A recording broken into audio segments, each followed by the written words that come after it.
What's going on, Saber fans? Scarlet Impaler here to do a part 2 video to my last Saberforge Center video titled Why All the Saberforge Hates. I originally planned on doing this as a live stream, but for some reason I just couldn't get Facebook Live to work. So I'm here instead to just do a video. I'm just going to upload it to YouTube as is, and the video and the link's going to be posted on Facebook. With that said, more of this video. Last time I did the last Saberforge centered video, it was really just complaining about how bad the electronics were, how bad the cram fu action was in this, to get everything out, you know, the ripped off speaker and whatnot, and the whole thing was just how, and also how everything was just held together, like the soundboard and battery was just held together by electrical tape and Velcro. And when I did that video, yeah, I was annoyed that it happened, and looking back, only a few days later, looking back, I felt it wasn't right to just talk about this Saberforge, or Saberforge's electronics, without giving some sort of actual comparison. Because anybody could go and watch this video, or the last video, and be like, oh, well, okay, so how does the other ones do it? Are the other ones just as bad, or just as worse? Is this the norm for lightsabers? And also, you could also, you know, possibly argue that I was just having some sort of Saberforge bias, a bias against Saberforge. So I'm here today to try to erect that, to give a more, I guess, fair comparison, and by comparing them to the electronics, to the other two big competitors to Saberforge. So we got Ultra Sabers, and up in the corner here, Vader's Vault. And because this was one of their top tier models, it's only right that I pit this against the top tier models of the other two. Well, at least in the case of Vader's Vault, something that's equivalent, that has RGB capabilities, multiple sound fonts and whatnot, because Vader's Vault's top of the lines are like the customs, champion sabers, masterclass sabers and whatnot, which I haven't even seen any for sale since I've gotten into the lightsaber hobby. So those are some mythical lightsabers out there, which I'm just not going to get into because I've never even set eyes on one of them outside of, you know, obvious pictures. So this is something comparable, which is, you know, standard Revan. And then I got my original Ultra Sabers Manticore in RGB with Obsidian version 4 soundboard, and, you know, then I went on and added the Warglaive emitter and pommel to it. And yeah, it's kind of, I normally don't complain about Ultra Sabers' bigness, but yes, the Ultra Sabers does not fit into frame. This Sabers is just legit can't fit into my entire frame. Like, don't get me wrong, I don't bash these because how big they are. I actually think, that's one reason I like them, because they're like nice and big. It's mean, it's angry. You know, obviously, you know, small stuff is more elegant and whatnot, but I like these big beast things. So with that said, let's actually get on to the meats and potatoes here, electronics. So obviously, if you need any more review of the Saberforge electronics, just click just watch my last video on this, and then I'm going to open this baby up so we could do some sort of comparison. Now, this was actually my first lightsaber, well, custom lightsaber, and this thing has held up for me with conventions, traveling coast to coast for a while now. So it's done me well. I don't have any complaints about it. And unfortunately, because this broke, I can't really do a brightness comparison, which is something I really wanted to do. So on this side we could see that there is a bit of shicey stuff going on. All this electrical tape going over the soundboard, this sort of coating on the soundboard, and that it's really not really attached to the battery holder without some sort of adhesive or double-sided tape. But at least it has removable batteries that you could get to easily. This actually pulls out of the hilt, not like this when I had to use feats of strength just to try to get to the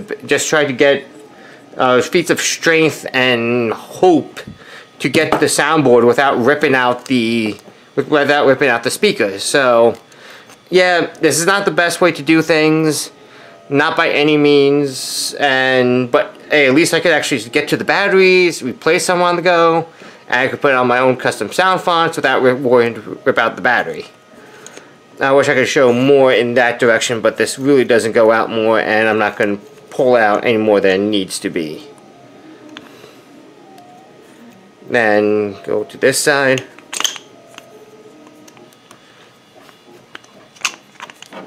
Try to get out the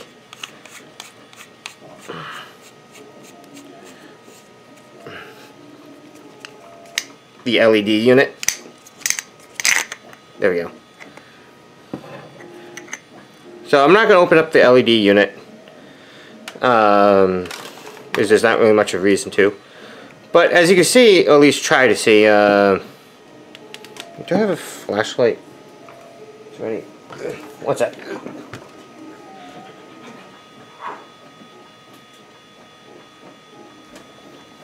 All these lightsabers, and I'm using a dinky dollar store CVS lightsaber. I mean, friggin' flashlight. So, as we see, it seems actually fairly clean wiring job. The cramp fu could definitely be better because these wires are not they're not twisted up like you've seen me do in a few other streams and like what other Sabers Builders streams do. So in short, it's well, it's not the best. It's certainly nowhere near as bad as Saberforge. This thing has been fairly bright with me. The batteries, yeah, they could be using, 18650s, or at least, the double 18650s if they really want to use the 7.4 volts to power the Obsidian boards. Yeah, I get that, and it's still not as powerful as Vader's Vault, and there's a million other comparison videos between them later elsewhere. So I'm just going to leave it at that and say that, in my opinion, especially when compared to Saberforge, that Ultra Sabers is definitely much better. And while it's not the best, I feel that it's completely adequate, and it's adequate enough. And out of all the over 5 Ultra Sabers I've owned, I have never had a electronical issue with any of them. And they've always been fairly good to me, fairly bright. Again, not stupid things, not things aren't perfect, because once I started to build my own, I realized, oh hey, I can make my own bright, I can make my own sabers brighter. Vader's Vault is definitely brighter. So I'm going to say that again. Last thing on the Ultra Sabers, it's really good, it's adequate, but it's not perfection. It's a good median point. And when it comes to price and time, they probably should do better for the price you pay, but for the time that you get the stuff in, it's a lot better than waiting the 3 months and getting a hot pile of garbage inside a hilt, which is what Saberforge does. But if you don't mind the wait time, obviously, go spend the same amount and get yourself a Vader's Vault. So I'm going to put my fancy Warglaive Manticore thing away, and I'm going to show off my Vader's Vault Rev N. And this will show how things are supposed to be done. Because this is top of the line. Even for being the just a standard combat class. So, the chassis is very snug in there, which is nice. It doesn't rattle around. You have access to the sound card. It's kind of a bit difficult to get there, but you know, just pry it up a bit, and you know, you press that out. Press that and it comes out. You know, may have to remove the battery, but at least you could actually do this and remove the battery without worrying about, you know, ripping out the battery or anything else. Let's break this down a bit more. I'm not going to go into the LED because I don't want to do anything really break it down any more than I need to, because this stuff is perfection, and I personally, even though I have to make my own sabers, is not something I really want to mess with. Don't mess with it if it ain't broken, you know. And this is a I think I spent like $600 on it for Rev N with RGB. That sounds about right. But yeah, slide that off, and real careful like. Here is what the wiring looks like. Small gauge wiring, precision coils and whatnot. They go inside here pretty nice. Well, there's plenty of space to pull this out. Plenty of space for the wires, so nothing sketchy happens if you try to remove everything. This is how wiring should look like with something as basic, I guess. Basic has this, because it's only, you know, just the soundboard and the LED and the battery, you know, no crystal chamber and whatnot. So I consider, even though it has RGB, I'm considering this basic. But and it has, you know, the switch, the tactile switch there and whatnot. But yeah, as you can see, that this is their wiring is much more on point, much more organized. The cram foo is on point. It won't get caught up in the wires there. Everything is easy to get to if it needs to be fixed, even though it should never be fixed. Need to be fixed because, you know, it's Vader's vault. But, you know, compared to Saberforge, why would you go and pay $600 for this and this nonsense? Wait 3 months and pay $600 for this, all that nonsense, and wait like 3 months to get it, when you could spend $600, wait, you have the unfortunately I think their wait times are kind of longer than 3 months now. I think it's at 4 or 5. Don't quote me on that. But the point is that you actually pay that much, and for the wait time you actually get a product that actually is worth it. I've owned, how many Vader's Vaults do I own? I have this, the Acolyte, the Hero, and the Legionnaire. I think that's 4. I might have one more. But with that said, is that I have 4 of these. I've waited for 2 of these, you know, did the long wait, and other 2 I got from the New York Comic Con, and one of the ready to sell sabers, which was the Legionnaire, and which I freaking love that thing. So in general, you know, this is how things should be done with lightsabers. This is something all the saber builders should really strive to be. I mean, obviously, if that's the case, Ultra Sabers and Saberforge would probably be more expensive, and I definitely know Saberforge will definitely try to milk as much money as they possibly can out of you, you know, because if this is not the definition of trying to milk as much money out of you, I'm not really sure what is. I did want to get into the business practices here in this video. I don't feel like this is the spot for it, because I just want to compare the electronics. But, you know, seriously, you know, you spend $600, you get this, and, you know, and oh yeah, I finally took this apart by after a few days of just I would take silicone oil or spray it in between these lines, twist it as hard as I can, wait a few days, spray some more silicone oil, do that, and after enough, it eventually broke down all the silicone oil broke down all the, do I have shots of this left down here? Yeah, you can still see it on the rim.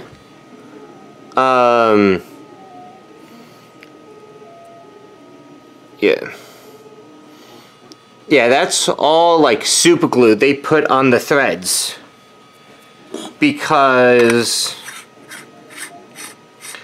if they didn't do super glue, look at this. The holes for the greeblies on the emitter, the recharge port hole, and the switch holes don't line up. Look at that. That's, if this is 12 o'clock, you know, like on a clock, this is definitely 1. This is a pretty significant difference. So to compensate for that, instead of grinding, instead of doing the proper thing and grinding on the threads to make it, you know, line up properly, which they definitely had a lot of threads to do this on, they just put glue just to hold it in place instead of, you know, instead of doing the actual proper thing, or even using shims. Actually, I will compare it to something like that. So again, I'm, you know, trying to do more of a fair comparison. I'm going to bring out my VV Legionnaire, which I think is actually a real great example for this. Because the Legionnaire, there's a seam right here. You know, that's where it unscrews and whatnot, you know. And boom. This lines up perfectly. And even if it doesn't, you know, because I can still tighten it a bit more and still get jarred up a bit. It's just a tad bit, and this was one of their test sabers for this, which was why it was ready to sell. And you know, even that's still not as bad as when you have a whole line and then this portion is off by full hour, if you will. But this is on something that was just something that they were just really just testing out. That's still really good. You know, again, they were just making models of these, and this was one of the ones they completed before they go on making and releasing their, you know, their perfected model. But yeah, it's nowhere near as noticeable as that. So with that said, I'm gonna go and I don't really have any much more else to say about this. I'm pretty sure it could go on for hours about the business practices and whatnot, but I'm not getting into that. That's not what this video is about. With this, I wanted to help new guys in the Saber world have a better understanding of what to look for when it comes to what Saber companies to buy from, Saber Smiths. You know, show off their work to see how certain people do things, and hopefully this is much more of a educational experience rather than, oh, Saberforge sucks, so don't buy from Saberforge. No, I actually wanted to show an actual comparison, physical comparison here on video instead of just blasting off my mouth just like anybody else could do on the internet. So I hope this helps with that. I hope this video gets out more. And if you like the video, actually, no, I'm sorry to say that for last. With that said, a slight update. This for my Saber build of the week will be rebuilding this thing with, you know, I'm going to use the same soundboard because Spark 2 Color is still a great board. And, you know, I'm going to work with this better. It's still a great board. I'm printing out a chassis right now for it, and I'll upload that to Thingiverse. But with that said, I'm going to rebuild this thing this Friday night, 9 p.m. Pacific. No, my bad. 9 p.m. Eastern, 6 p.m. Pacific Standard. And I'll start there, and yeah, with that said, if you guys like what you saw, if you want, I'm not sure how many more comparisons I could do, but if you like these, my saber builds and whatnot, subscribe down below to my channel. Every week, the saber build of the week is always going to happen. And then follow me on Facebook to catch those live streams. With that said, you guys have yourself a good night, and may the Force be with you.